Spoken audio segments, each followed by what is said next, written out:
When the first alien delegation arrived on Earth, they were prepared for a world of strange customs, unpredictable creatures, and unexpected technologies.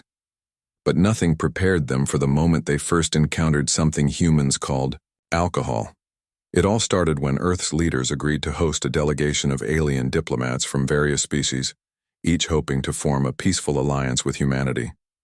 The Federation of Galactic Species had grown interested in Earth's potential, and its inhabitants' reputation for resilience and innovation had spread across the stars. The humans, eager to join the larger galactic community, welcomed their new guests with hospitality and curiosity. On the third day of the visit, during an official dinner meant to showcase humanity's finest cuisine, something unusual occurred. A banquet hall in New York City had been set up with representatives from numerous alien species sitting around a large gleaming table. Humans, still unaccustomed to interspecies gatherings, had chosen to offer an assortment of dishes from their world, hoping to impress.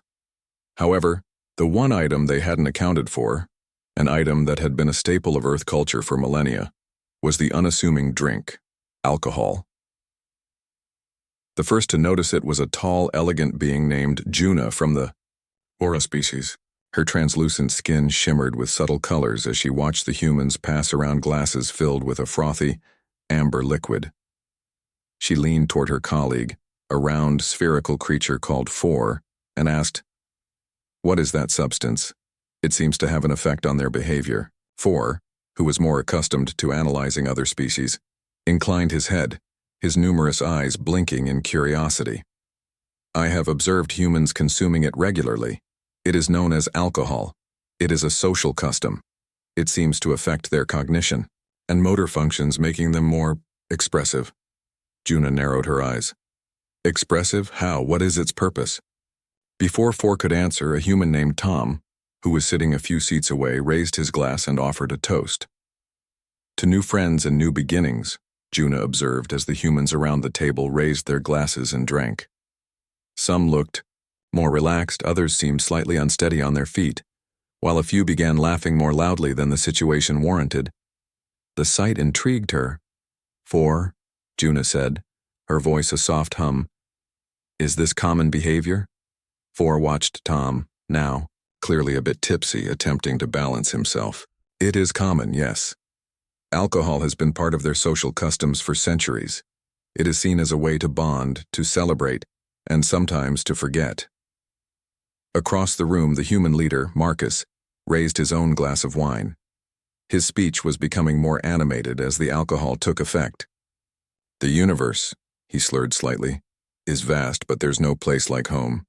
We've survived wars, disasters, and, other disasters. But we're still here, ready to meet you all."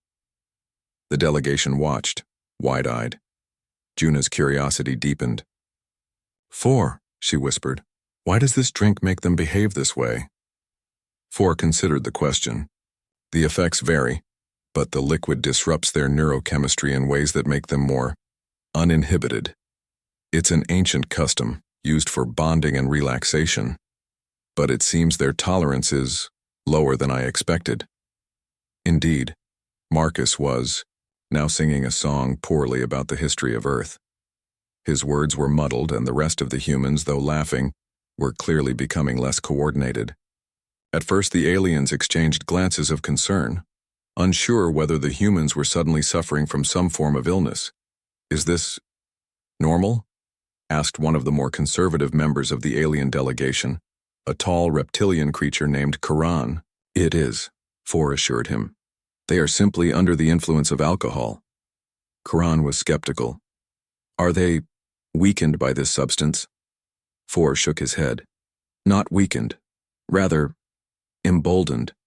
Their perception of reality changes, and they become less cautious, but their bodies tolerate it far better than most species would." Juna, ever the scientist, couldn't hold back her curiosity. "Could we try it?" she asked, already eager to understand the effect the drink might have on her. Marcus, hearing the question, glanced toward the aliens, suddenly feeling as though he was the center of attention. Sure.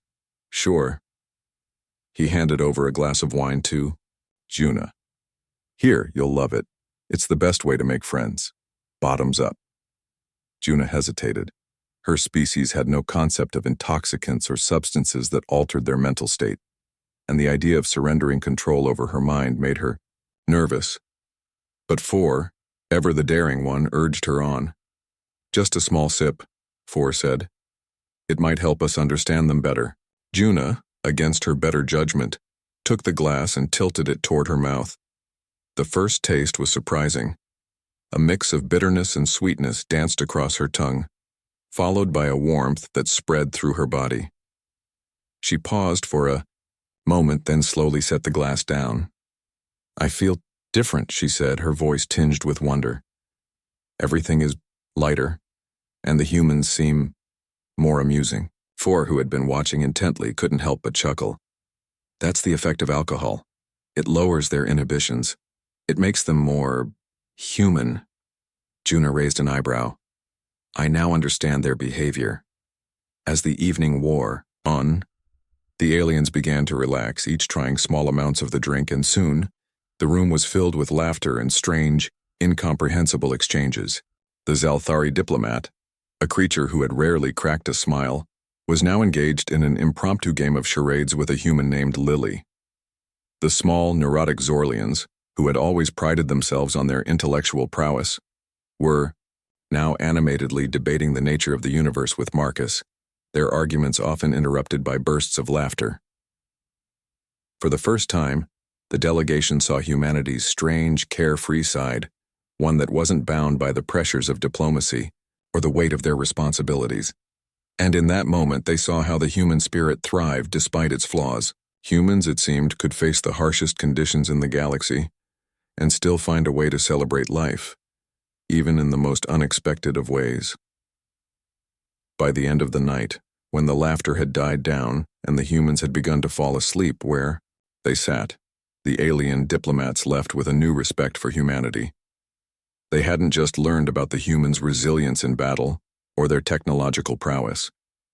They had learned that sometimes it was the simple joys, the ability to relax, laugh, and connect, that made a species truly strong. As the delegation returned to their ships, Juna turned to Four. "You know," she said, "perhaps there's more to Earth than we first thought." Four grinned. "Indeed.